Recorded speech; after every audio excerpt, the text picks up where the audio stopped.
I'm here with Devyn, and Devyn is 16 years old. You go to school, you just started your first job, but you're also a model and an actress, and you played lots of sports, and you just do a whole lot of things. And I remember when I first met you, I would see you like around the Korea and stuff, and I just thought you were really funny. Like, Thank you. You just give off that energy that you're just really funny. And remember me telling you that? Yes, I remember you telling me that you were talking to Joe and saying, she looks like she's really funny. Yeah, you just look like you're like have this good sense of humor. Thank you. I actually don't get that a lot. People tell me I look scary at school. I got like an RBF. Like I get that too, actually. Even though I'm smiling all the time, like I've had students who tell me like, oh yeah, when I would see you in the hallway, you just had this RBF and you just looked really mean. I know. I get that all the time. Like, trust me, I'm really nice. I love people. Yeah. I also have my headphones on at school, so I'm walking around with these giant headphones. I look like I'm about to attack anyone that like stops my music. Yeah. So that's probably. I could see why. Then I could see why people would think you're mean. It's my fault. But you're not. You're a sweetheart. No, I try. Are you actually? Depends. There's people at my school who maybe I just don't get along with, and I can be a little bit like rough around the edges, just because we got not so much beef, but we had a falling out. Okay. But then towards my friends, I love them so much. Well, of course. And I might make fun of them, but at your the end, I'm friends? like, yeah, we're kind of mean to each other. That's okay. That's how you know that somebody really loves you is when they start making fun of you. Yeah. And it took me a while to learn that because like literally my cousins, my brother, even my students would make fun. And I'm not that type of person. And so like at first it was like, why are you making fun of me? Yeah. And then I realized like, oh, you love me. You're just like to bully me for some reason to show me that you love me. Yeah, it's like a weird little love language, like aggressive love language. It is. But you kind of have to, there has to be people that you don't like. This is a really big lesson I learned as far as like myself and the way that I was with people. I used to like everybody and I tried to be nice to everybody. And I was just this like sweetheart, very like Mother Teresa type person. Yeah. And then I realized that you can't like everybody. Because if you like everybody, that means you have no standards as far as like what people should be like what people you allow in your lives. Yeah. So there has to be people that you don't like for certain reasons or you don't have standards, which sounds really weird, but it was a big kind of lesson that I learned. Yeah. So you were a people pleaser. Absolutely. Oh, so absolutely. Yeah. I'd like start crying. It's like, oh my God, Mom, I don't think they liked me. I think I made a bad impression. Like one facial expression, I'd go into like a meltdown. Yeah. It's like, oh my God, like Mom, like I messed up. They're going to hate me for the rest of their lives. Where do you think that comes from, the people pleasing? I've always had that, like since I was a kid. Yeah. And I can't tell you, I think it really came from a lot of people telling me at a young age that I was like a perfect sweetheart doll. And then the minute something was off, I was like crumbling. Like you weren't getting it anymore. So you're like, you were giving me all these compliments and stuff and now I'm not getting it. Like, and it was like, oh my God, I messed up and I like failed everyone. I could see that. This big whole dramatic thing. Yes. It went on for the longest time. I didn't even stop that until like sophomore year. I could see that in my experience too, because my name's Angel, like my middle name is Angel. And so people would always be like, oh, your mom named you so good and you're such an angel. So I'd always get these compliments in the same way you would. And then when I wasn't getting them, I felt like what happened? Did I do something wrong? Like so, yeah, I can see where that people pleasing tendency comes in. So in terms of people, do you have a passion for people? I believe I do. It's just I can sometimes get picky with personalities because I've started this. Because you're a Taurus. I'm just kidding. Don't bully me. You just said you weren't a bullier. And look at you now. No, I said I used to not be. Times have changed. I'm growing. This is because I like you. Wow. But I get really picky with people. Like if their vibes are off, I kind of back off. Okay. Let me ask you a question that I asked my class one time, and I taught 8th graders, and so they're like, 13, 14, and they really struggled with this question. I'm just curious what you'll say, is what makes a good friend? What makes a good friend? Probably loyalty. Okay. Because I had some friends who weren't loyal, and that really like breaks your heart. And same like cultural similarities, I feel like, or cultural differences too. What if you do something that is bad? Do you still want, what is like a friend supposed to do there? Like still be loyal to you and be like, no, it's okay? Or how do they handle that? Depends on what type of bad. If I would almost sort of hope that they would still be my friend, but give me a reality check. Like, okay. Hey, this is bad. I'm going to be your friend. I'm going to give you one more chance. Yeah. After that one chance, we're done. Okay. But a nice, brutal, like punch in the face reality check. Yeah, I have a friend who does that. And that's why I consider him my friend. Like one of my best friends is because he will just give me those reality checks when other people will be like, oh, no, it's fine. Or like, or they just kind of brush it off. And he'll be like, no, like you're dumb. Like stop doing what you're doing. Like he'll give me those reality checks. Yeah, that's why I like my parents, because my mom will do that to you. She's brutally honest. Yeah. Sometimes she hurts people's feelings with it. Okay. She's the type who's so like, she's like brutally honest to everybody. if you ask her, she will be. Or for me, since I'm her daughter, she'll just straight up be like, that's stupid. Really? Don't do that. Like, I don't know if I could be honest like that to my mom. Are you honest like that to her? I try to be. I'm just a little bit more nicer than she is. Gotcha. She's just straight up. She's straight up, but I'll be like, I don't think this is the best idea for you. But she'll just be like, no, you're not doing that. Just stop it right now. Yeah. Oh, okay. Well, hey, at least she's honest though, and people appreciate that. And you can really appreciate other people because then you know you can trust them. Yeah. Like their opinion is actually true, where some people, you know, they're not being honest with you, and so you kind of step away from asking them for stuff and their opinion. Yeah. So good for your mom. Yes. And I try to do that with other people. Nice. So question for you about that I kind of had prepared. We're going to talk about school in a little bit. Okay. But before we get into that, no, let's get into that first. Okay. So we were talking about school, and you're kind of telling me about how right now you're in school. You're a senior? I'm a junior, but I'm graduating early. Right, because you're like really good at school too. So no, I hate. Well, you're a junior and you're graduating this year as a junior. Yes. So you're graduating at 16. Yeah. At 17. I'll turn 17 and graduate. You'll turn 17 in April. Gotcha. Okay. So you're going to graduate at 17. Yeah. A year early. So you're pretty good at school. But you don't feel like the school system is where it needs to be? No. What do you mean by that? I talked with my public speaking teacher that I had, and he hates the school system because it's from the Industrial Revolution. You have your students in a line, in a row, sitting down in uncomfortable chairs for 55 minutes at a time, forced to listen to long and boring lectures on screens that are ruining our eyes. That's not good for teenagers. As teenagers, we're still technically growing. Yeah, and definitely. we still need like stimulation of some type. And if we're just sitting there looking bored like this, there's nothing stimulating us. If he said like he would love to get different types of chairs in there, maybe even stress balls. Yeah. Because something... We did a lot of that at my school. Oh, lucky. We had like flexible seating where there was one class where you could just sit wherever you wanted. There were no desks. And so there was like some desks that were like on the floor type thing. It was weird. And they had stress balls and stuff like that. Oh. I don't know if it was the best thing for 8th graders because they're still very immature. Like even though they're mature, they're young adults, they're still very immature. So for that teacher, it was like the classroom ended up getting ruined and it was chaos and there was like people falling asleep and stuff. So, but I could definitely see where like as adults, you would want that freedom to just sit a little bit more comfortably. Yeah. And how do you feel about school in general? Do you feel like we should still have to go to school? Yes, but I feel like our school system is way back because there's been people on TikTok, teachers on TikTok, who are saying, I have 7th graders and they're at a 3rd grade reading level. Oh, yeah.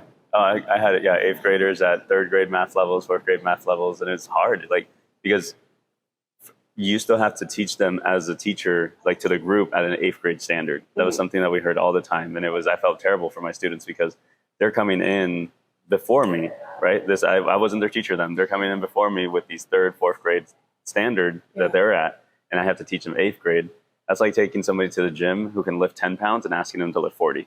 And it's like, no, you can do it. Like, and I would see such a positive, like, encouragement. Like, just encourage them. They'll do good. And it's like, it doesn't matter how much you encourage someone. Yeah, you have to give them time to work up. And I even see that now. I'm with anywhere from 16 to 18-year-olds, and sometimes their education level is way behind. Oh, yeah. And the teachers can't do anything about it. And then they're having bad grades because they're not at that level yet. Right. It's where did we go wrong in that? Where did we go wrong, though, actually? Like, at what point did that change? I went to an A school. So I went to a school that was known for getting really good marks on, like, all the state tests and the national tests and stuff like that. So I didn't know what an A school even was at that point. Did you know schools have grades? I kind of did. I learned because of high school. Okay, so I didn't know that. I just thought I was going to school, where I grew up, in the area I grew up in.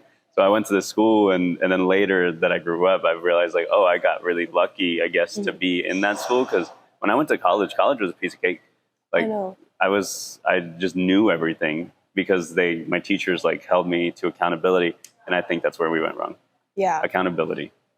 I definitely had the same thing. I went to all like good Catholic schools because their education is better, private schools here. Yeah. So when I went to high school, I haven't had homework at all. So you went for like elementary and middle school was Catholic school, and then public school for high school? Yeah. Okay. All that. I've not had homework at all because I get it done. Because these teachers, they were giving me like 6 hours of homework a day. The Catholic schools. The Catholic schools? Yeah. But now I come home and I'm telling my mom, I was bored at school. I had nothing to do. I got it all done. And it sucks because not everyone can afford a Catholic school or a private school. But then people are forced to go to these public schools that have horrible teachers because almost every single teacher has left. Yeah. Dropped out. I think at my school we've had 21 teachers that have left because the students are terrible, which I think that comes from the parents. Yeah.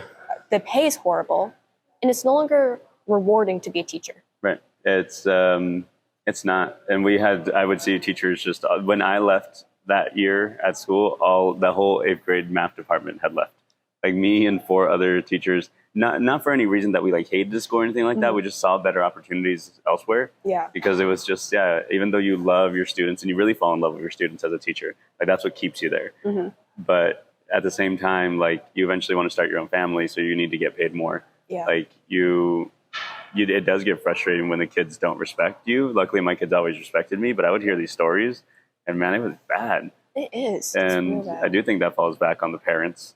But yeah, it's just changed a lot, and we need something to change again. I think it's the parents just straight up kind of give up responsibilities of the kid. They go to school, they're like, you learn here, but once you get home, you stop learning. Because I remember at home, when I'd get home from school, my parents would still try and teach me. Yep. We used to have a whiteboard, and I'd be crying, whatever. And my dad's like, crying, doing math. Like, 5 plus 3, 5 plus 3. So they were still teaching me. I remember my little brother. He would be doing math and crying, and my mom would be yelling at him. It's always math. I swear to God, that's the reason me and my brother are all good at math, because my mom is an immigrant from. She didn't go to high school. She didn't even finish middle school. So she immigrated, but one thing she was good at was math, because the math system in Mexico is like stellar. Like, I've heard. Math in Mexico, amazing. And so that was the one thing she could teach us. So she forced us to learn it, and we all ended up being really good at it. Oh, wow. Like doing triple digit mathematics in our heads, like multiplying things, it's on another level. But because my mom forced me, and nowadays, kids get home and they're just on their video games or on the internet, TV. My grandma had the exact same thing. She can multiply any number. Yeah. She's 106. She's my great grandma. Wow. She to this day, she can multiply any number that you give her. That's awesome. And because as soon as she get home, she was still learning. Yep. Yeah. And that's really is where we've just changed as a culture, like as a whole society, where we just don't value learning anymore. And I think like even now AI is going to change that, because things can, people can just get their things way easier. So you don't have to learn anymore. Like there was a point where you had to learn. Now you can just find it on the internet. Yeah. I mean, even think about like the way that the last 10 years have progressed. Like now you can send audios through your iPhone and stuff. You couldn't do that before. You had to text out your message. And before that, you had to write out something or send an email. So you had to know how to have proper grammar and all of that stuff. Yeah. Now you don't even have to learn how to write anymore properly. You can just send an audio. I hate audios, not gonna lie. Yeah. If someone sends them to me, I'm like I'm not listening. I hate when people send me podcast long audios. Oh, those are so when they're like, they send me a minute and 43 long audio. I'm like, why are you sending me all of this? Like, just call me at that point. Or just, you can do it in a text message. I always tell people, if I see you every day, there's no reason for you to be calling me or sending me voice messages. You can just text me, or you can just wait until the next day. I do not like calling. I don't know about that. Like, what if I still want to tell you something? What if something happened and I just want to share it with you? Wait until the next day. Are you introverted or extroverted in your own opinion? I'm introverted. I have my extroverted moments when I'm with people I like. But there are times where I'm like, okay, no more people. I've gone up to my mom in the middle of an event and been like, let's go home. I don't want to be here anymore. Your like social battery is just gone. Yeah.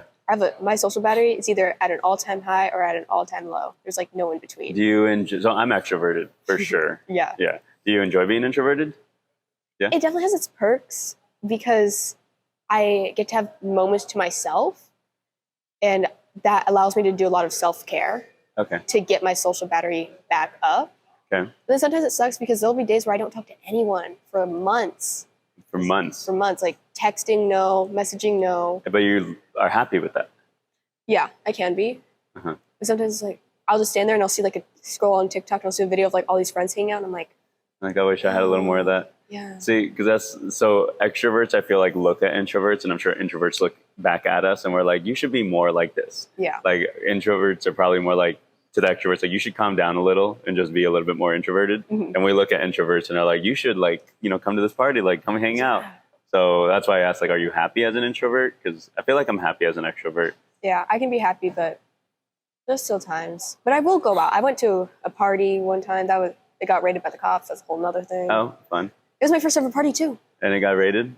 Welcome to welcome to parties. I did nothing illegal, but my friend and I, we ran. Yeah. even though you didn't do anything wrong?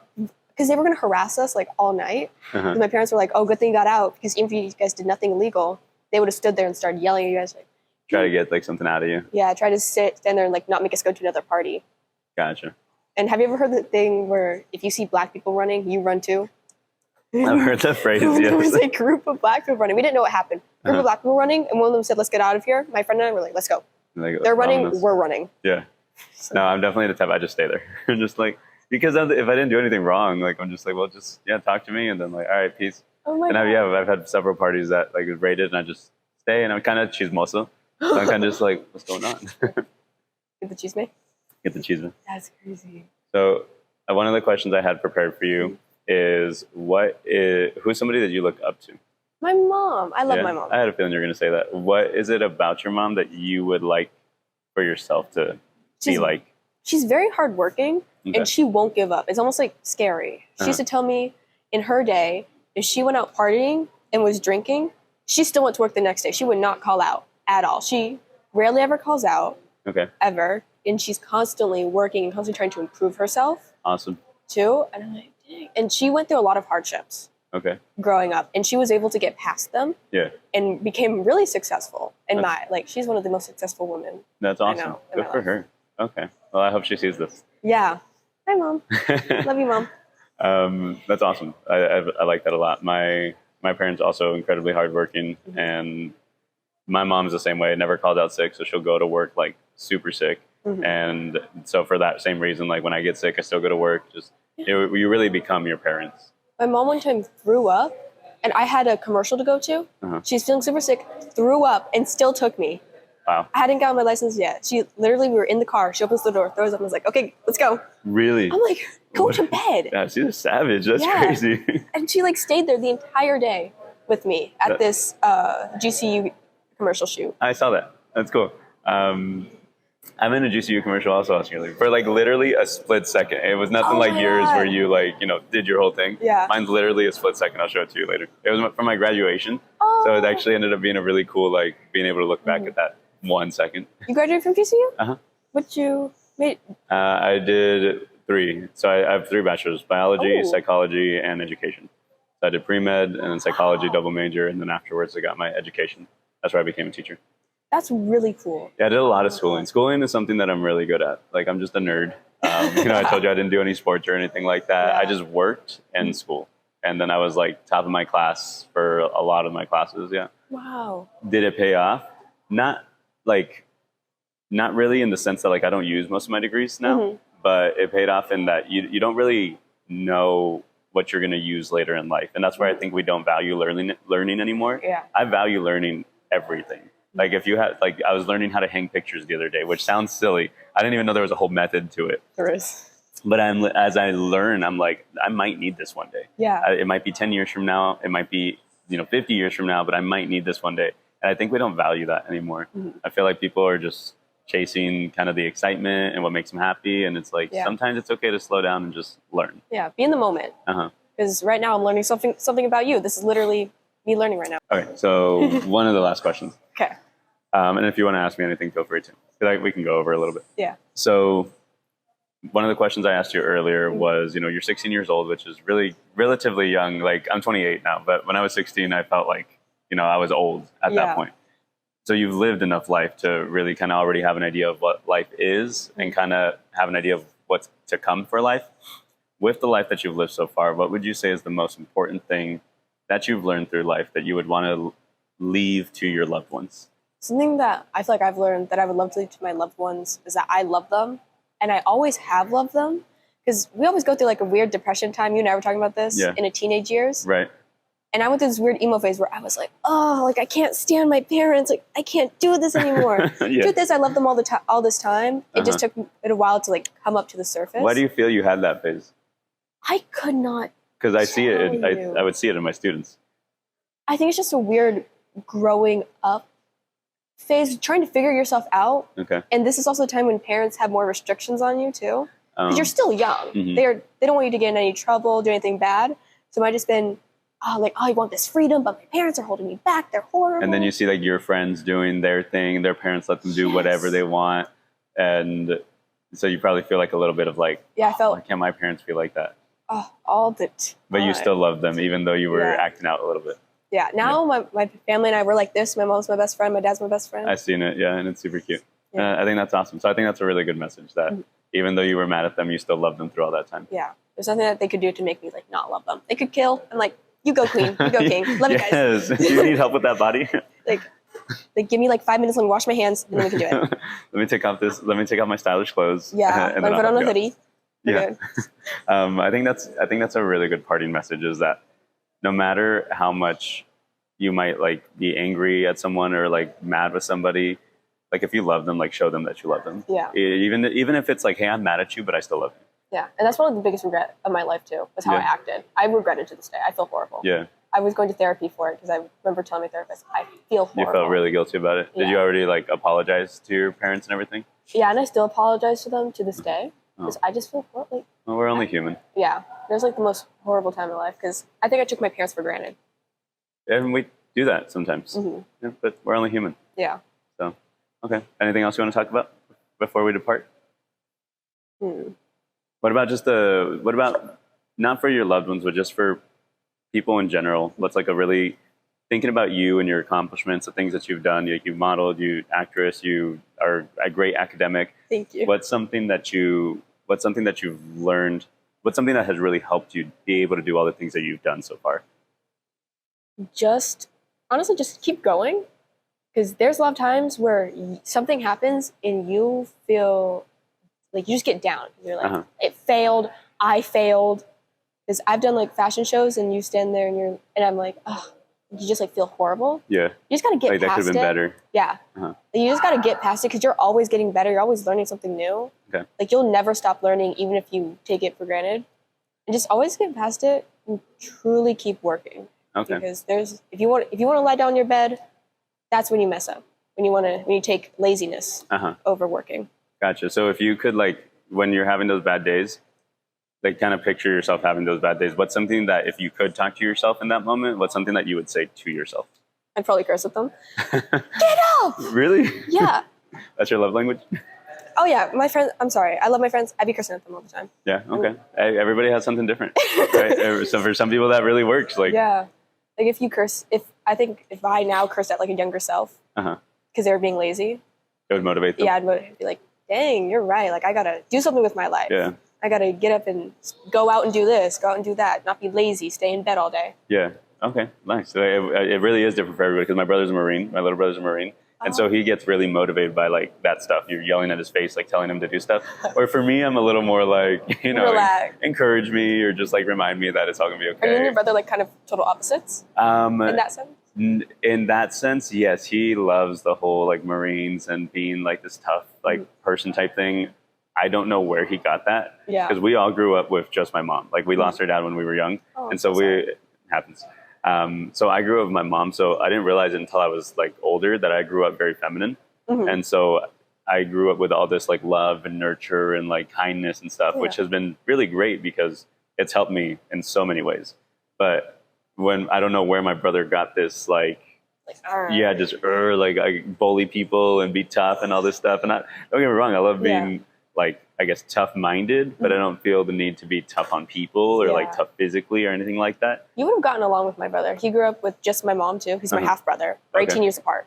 Gotcha. And he grew up with just my mom, so he was a lot more feminine growing up too. Yeah. Like, even just in the way that he held himself and took care of himself, he grew up a lot more feminine. Gotcha. Yeah, so probably we could get along. Once I realized it, though, I was like, oh, I do want a little bit more masculine for myself, just especially being a teacher. That's one of the things that teachers lack, is that they don't have any authority. And they want to be like that cool parent or they want to be that cool teacher. So because kids will test you. The first 2 weeks that you're a teacher, like students are testing to see how much they can get away with. And if you can't just like straight up say no and have no remorse and put your foot down and like, no, these are the rules. You're going to follow them. You don't like it, whatever. And if the parents call you and they're like, you're not going to let my student do this, like, no, you can find another school. Yeah. Right? It's like, I didn't have that when I first started. It took me a little bit to realize that, oh, I need a little bit more authority in, I don't want to call it masculine because women can have authority too. Yeah. But I needed a little bit more of that, which I never got growing up with just my mom. You know what I'm saying? Yeah. So yeah, that helped out a lot though. But I think that's something that we need to fix in our school system is teachers need to have authority, have a little more authority, have a little bit more like, these are the rules, this is what we're doing, and we're here to learn, and we can make it fun. I always had fun in class too. I'm not like, let's do rows and everything. But I really valued learning as a teacher, and I was like, hey, we can have fun and we can, talk and choose me out. There's a time for everything, but you're here to learn. Yeah. And it's my responsibility that you learn. I had a teacher like that. It was my public speaking teacher too. Oh yeah? He was one of those teachers where he would only teach for a couple minutes. Is like, as long as you get your work done, I'm not going to be on top of you. Yeah. And everyone really respected him. Yes. Because when he did that, it's like, okay, it's more of like, he respects us, we're going to respect him. Do you think that teachers underestimate students? Oh yeah, I think there's a big like authority power that like a power trip that they get when they're in an authority power. So that makes students respect you less because we don't feel respected. Right. Yes. I've never been like outright disrespectful to a teacher. I'm not that type of person. I'm scared. No, you don't seem like that. Yeah. But I'm scared. I'm scared. It's not because I don't want to. I'm just scared. I'm scared of my parents. But as soon as they had this power trip, immediately you lose respect for them. Yes. And you see it in the class in the way that they act towards you. Yeah, and it's not even like you might be a really good student and this person might not be the best student, but if they have a power trip with them, even though you have a good relationship, you still lose respect for them because now you know how they are as a person. Yeah, and we see it and we can feel it like vibrating off of them. It's like a vibe. Yes, so I studied psychology before becoming a teacher, which was, I'm so blessed that happened. And that's one of those examples where like you never know the things that you learn, how they're going to help later. Yeah. I never learned psychology to be a better teacher. I just learned psychology because I love psychology. But when I became a teacher, I knew that, I have to be fair with everybody. And that if I, yell at a student, I'm not going to only lose that student's respect, but everybody's respect. Yeah. So I think that's something else that teachers could use is a little bit more just understanding of what people think like, and also just a little bit like personal development. Like really feel like you're a good person before you come into a classroom. Yeah. To try to teach other people how to be good people. You know what I'm saying? Yes. I know that was such a big thing, especially like at my private schools, they were all Catholic, so teachers did have a lot more authority. Oh yeah, yeah. Did they hit you? No. I had a friend who said that she got hit. For real? Mm-hmm. We did have this one Spanish teacher who would go around with a ruler on desks, and the minute she didn't like something, she'd hit the desk. And sometimes it would catch students' fingers. Yeah. I hated that class so much that when I went to high school, I was like, I can't do Spanish because she traumatized me so bad. She had to be like forcibly removed from the school. Really? She was a horrible teacher. I came in, knew no Spanish. I have a learning disability. I can't, languages are hard. I told her, hey, I don't know Spanish. I know none. The second day of school, she got on top of me, why don't you know? Why aren't you learning? Because I don't know. I have a learning disability. Leave me alone. And she hated me. Yeah. And at one point, she publicly humiliated me in front of the class. Oh damn. And I was so upset about it. And that would be they have that power in private schools that public schools can't do.